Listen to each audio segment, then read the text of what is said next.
What's up, Mortgage Coach community? I am super pumped about this conversation. It's been a long time since I've got to have a conversation like this with Brittany Hodak. What's up, Brittany? Hey, Dave. I know it feels like it's been forever since we talked. It really has been. I mean, we used to talk so much more before COVID, and then COVID, we'd see each other out on the speaking circuits all the time. But I am fired up and I am blown away, not only at your book. For everyone watching, we're going to talk about what does it mean to create a super fan. And Brittany I'm going to have her pull out what she thinks are a couple of the highlights for mortgage professionals and real estate professionals. But Brittany, I mean, this was like over the top. I mean, Thank you. guys, just to see scale, like look how big this is. It's giant. Huge. And then guys, when I opened it up, let's see if it still works.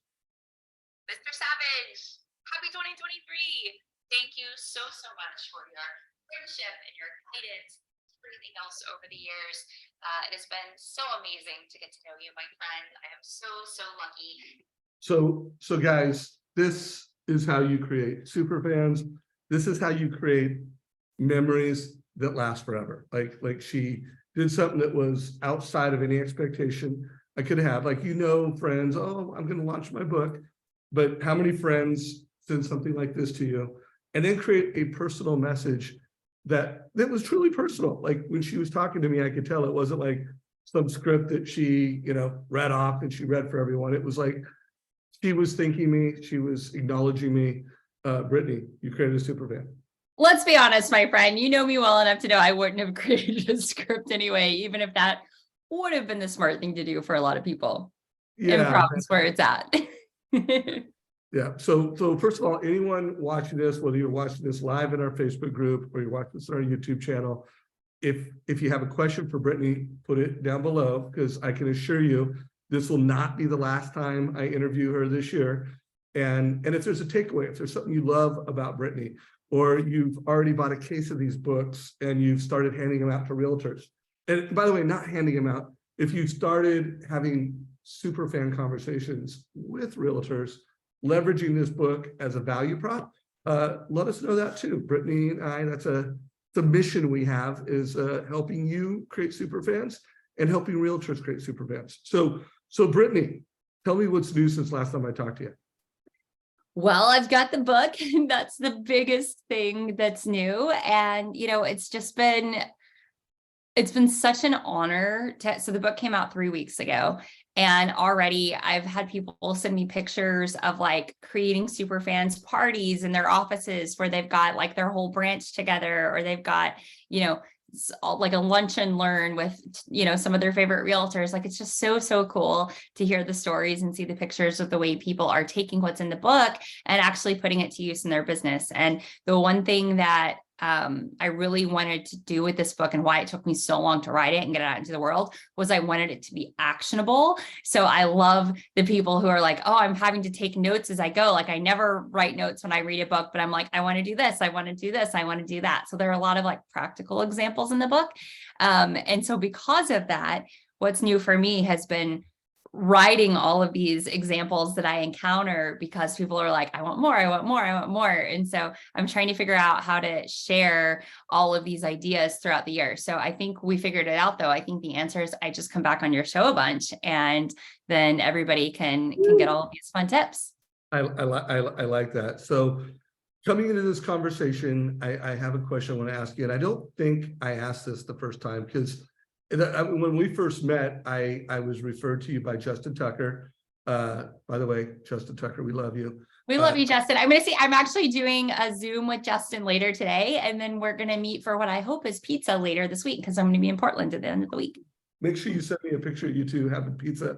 I know where it will be. Hopefully it will be at Gleason's Pizza Lounge, which is the best pizza place in Portland, Oregon. Just a little shout out to the East Gleason Pizza Lounge crew. If he doesn't take you there, ask him why are we not at East Gleason's? Okay. And be like, what? I thought you liked me. I thought we were friends. You're taking me to the wrong pizza spot. All right. Well, it's just not the best. It's just not the best. All right. So I don't know if I asked this the first time I interviewed you. Gosh, it must have been like, was it 2017 or 18 when we started being friends? maybe 18.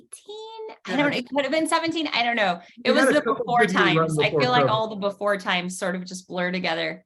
Yeah, so I don't think I asked this to you, but I don't want to, I am going to want to know why you wrote the book, but I want to go like, why Superfans? Like, why is that like the idea of creating Superfans and the fact that you've really made this a professional mission?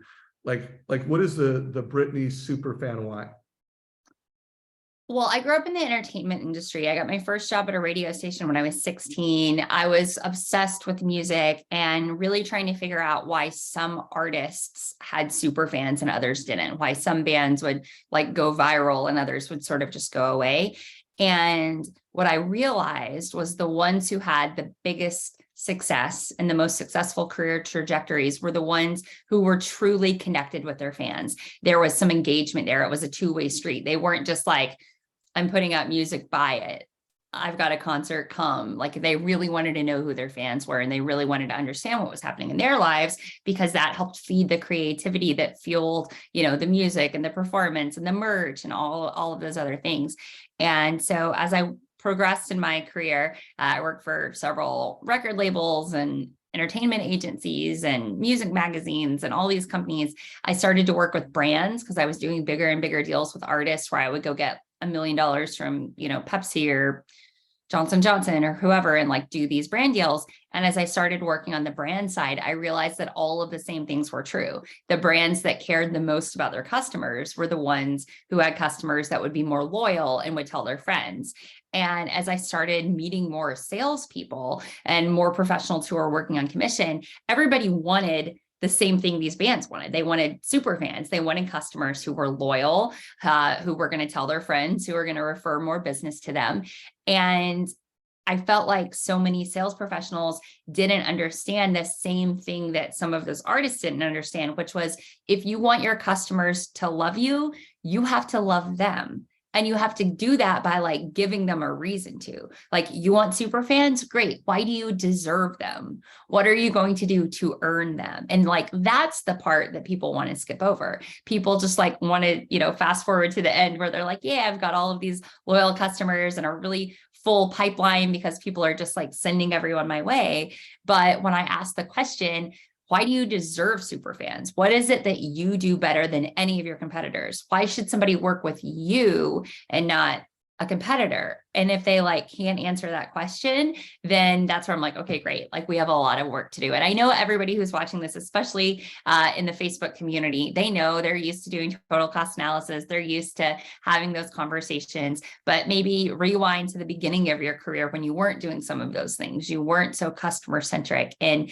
your mindsets. Like I feel like really an aha moment when people are like, oh, I've got to prove why I'm different. I've got to show why I'm the best. And if I do that, somebody will want to work with me when it's time to refi or when it's time to sell this house and buy another one. Like I will become their category of one in the mortgage and real estate space. So that's why I wanted to write the book. That's why Superfans. I thought it was like a really fun way of explaining this idea of customer experience and customer centricity in a way that people would hopefully really connect and have fun with. Ooh, that was such a good answer. We're going to have to make some micro content around that. And I love so much about it because who doesn't want to be a rock star? So I love your backstory of really studying rock stars, musicians, and then taking that to brands and companies, and then bringing that to local referral-based professionals, realtors, mortgage people. I love how I just love the whole story about it. I want to make sure everyone caught what she said. If you want to be liked, you need to like who you're talking to. Like that's one of the best sales strategies. If you want to be loved, you need to find things to love about the customers that you serve. And just a reminder for everyone, if you're not giving families a total cost analysis, even if you didn't need to do it to win the deal, like that's one of the things I hear all the time. Oh, I didn't do a total cost analysis on this person because I didn't need to. Well, if you really love that person and you really want to help them, you need to go beyond the normal experience. Trust me, guys, when Brittany was coming out with a book, she did not need to send this to me to get this interview. She did not need to send this to me to have me want to interview her multiple times a year. Like she knows because I've already referred a lot of stages to her and I've helped her get a lot of speaking gigs. Hopefully I've sold countless number of books through this Mortgage Coach channel. But if she wanted to show like, I love you and I care about you and I have a way of delivering value that will like blow your mind, well, then she needed to do this. So Brittany, I'm super grateful, love what you bring to the community and to everyone. It's 2023 now. Like we've gone through COVID. It's actually January, like this is the last, well, tomorrow's the last day of January of 2023. And I just think this is a new age in the mortgage space. Like we're out of COVID, so that creates some new opportunities. Just everyone that could refinance did. Like literally 63% of all consumers now are people that have mortgages. It starts with a 2 or 3, and we're probably not ever going to go down to 2% again. So I think it's an important time for mortgage professionals to create superfans. So give us some ideas. Like if a loan officer is watching this, what are some Brittany Hodak, like the path to wow in Q1 right now? Well, I think the path to wow is really differentiating yourself and knowing that what you're going to do for this customer might be different to that customer, because what you really want to do is connect your story to your customer's story. So think about the things that you love, think about the things that you're great at, and then think about where those things intersect with the needs of your borrowers. And, one fun example that I love using this example for anybody in real estate or mortgage, because it's just so applicable to so many people, is Legos. Like, if you know that you're serving a family that has children, why not have Lego sets that you give to those kids, that you say, hey, why don't you build that? Like, show me the house that you want to live in. Can you like build this to show mom and dad are looking for houses right now? Like, where do you want to live? Build this house. And of course, that's just like one little example, but being able to show that you care about your customers, that you want to create a unique experience to them. I like to talk about this idea, and I talk in the book about this idea of intentional experience design. So it's not a question of whether or not somebody is going to have an experience with your brand. They're going to.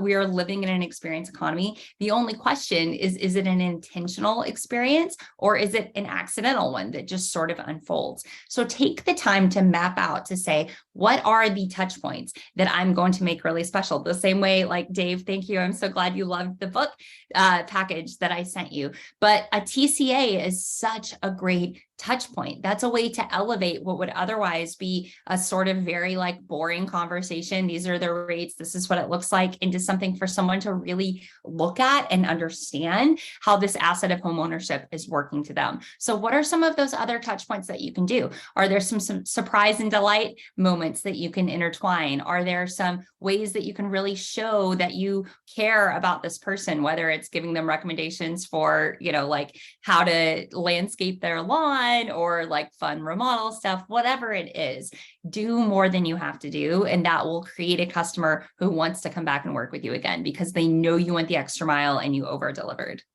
Okay, so here's a question. I bet it hasn't been asked. So it's really going to be two-part, because I'm ADD and I'm dyslexic. So to like read a whole book, like start to finish, is like super hard. And I'm looking at it, part 1 is the supermodel. Part 2 is start with your story. Part 3, by the way, guys, these are chapters and subchapters, is understand your customer story.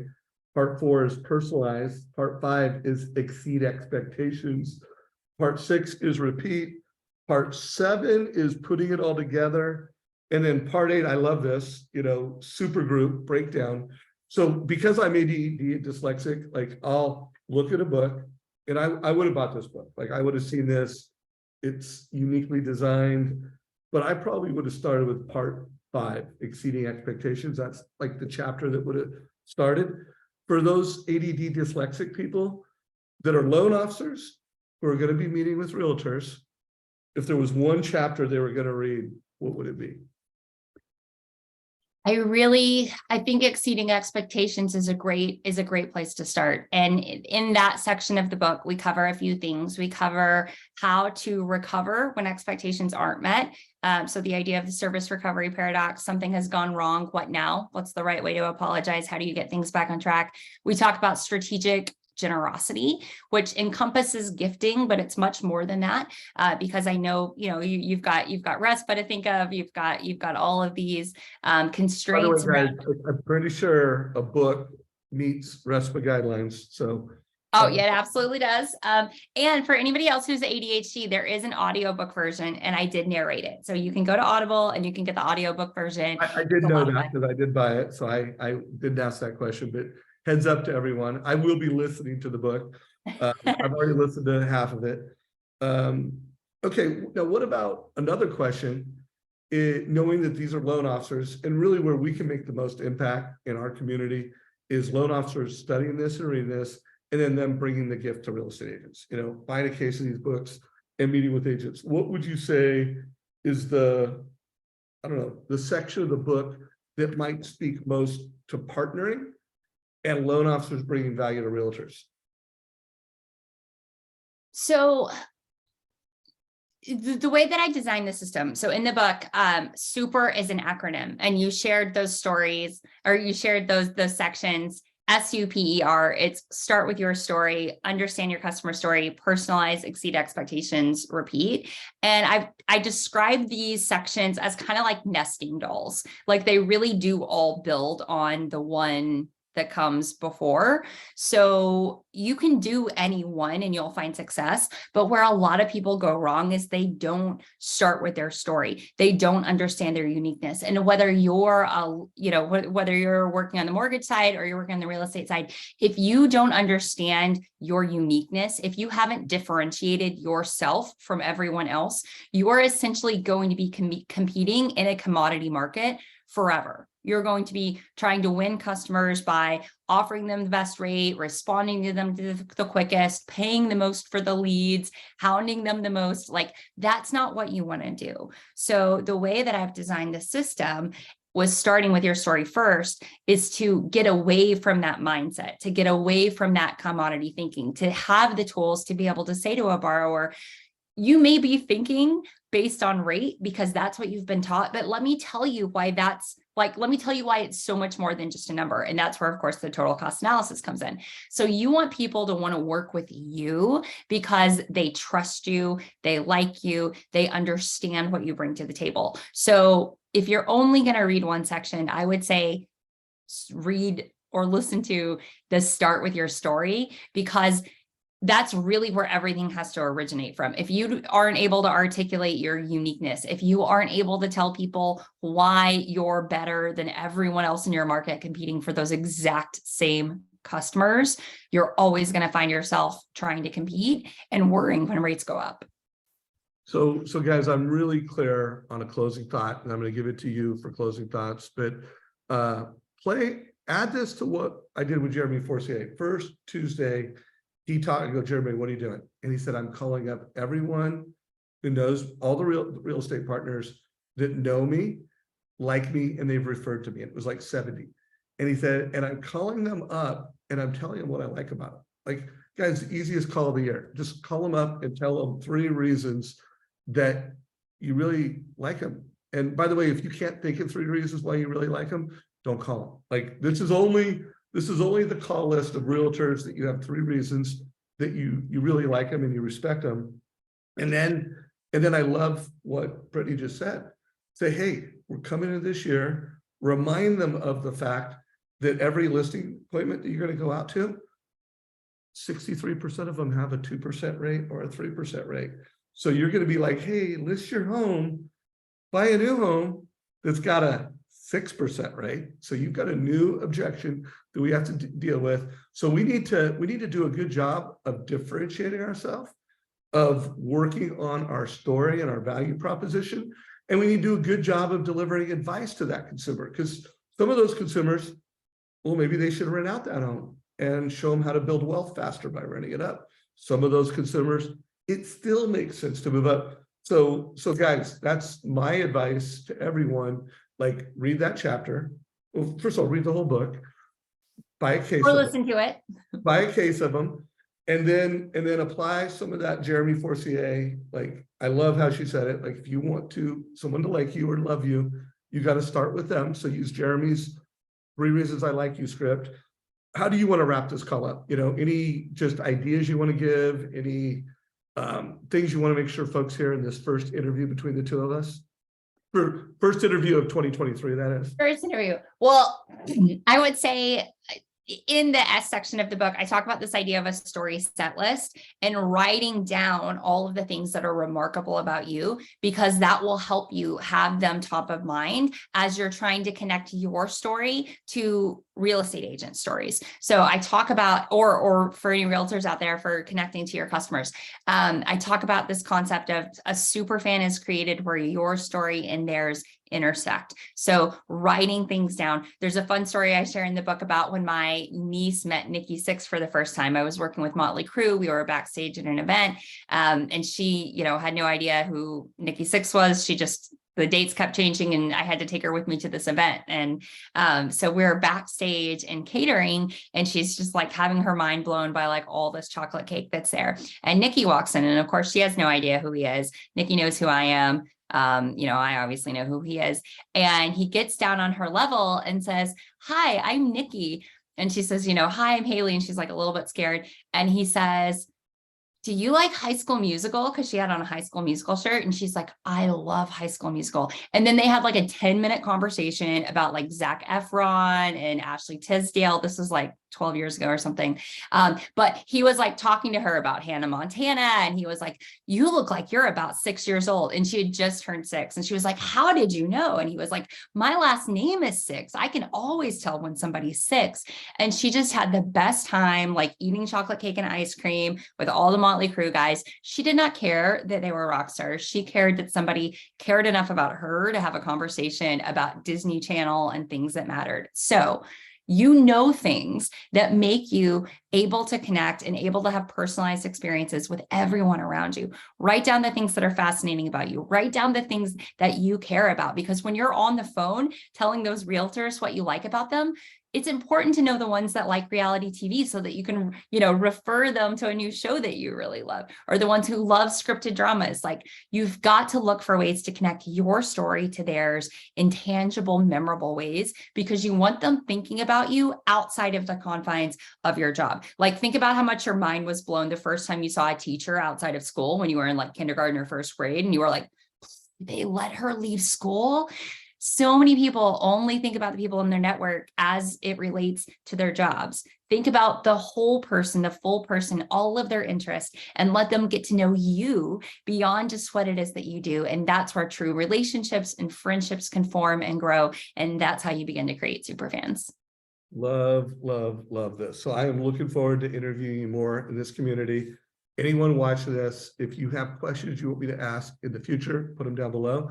If you are leveraging this book to create value for the realtors you serve, share a success story. It might be fun for Brittany and I to together interview a mortgage coach on how they're delivering advice. They're a digitally driven mortgage advisor who's creating super fans at scale. Like, wouldn't that be fun? If maybe that's not the next one, but we'll get a schedule. I'll interview you more. And then it'd be cool to bring in some loan officers that are killing it, and they're using MortgageCoach and your book to become rock stars in their local market.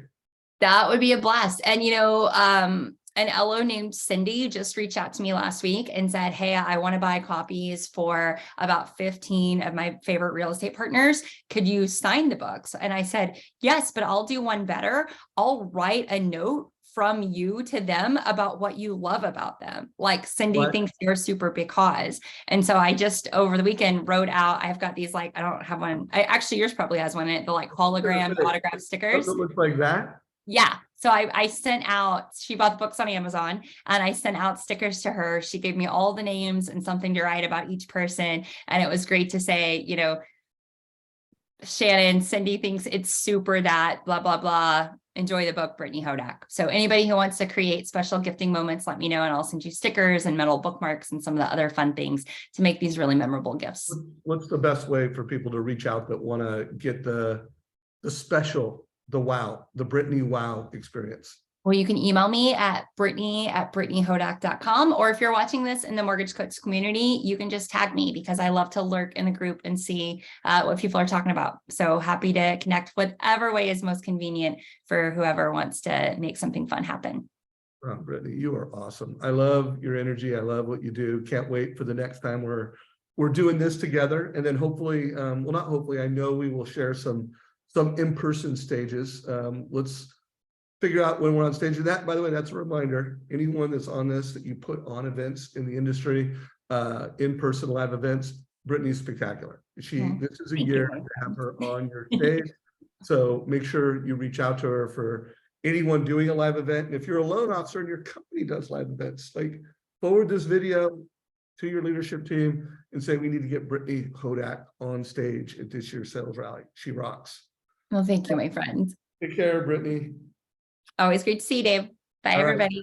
Make sure you subscribe to our YouTube channel, Mortgage Coach YouTube channel. If you got value from this, give it a like, help us out with the algorithms, and take care, everyone. This is a wrap.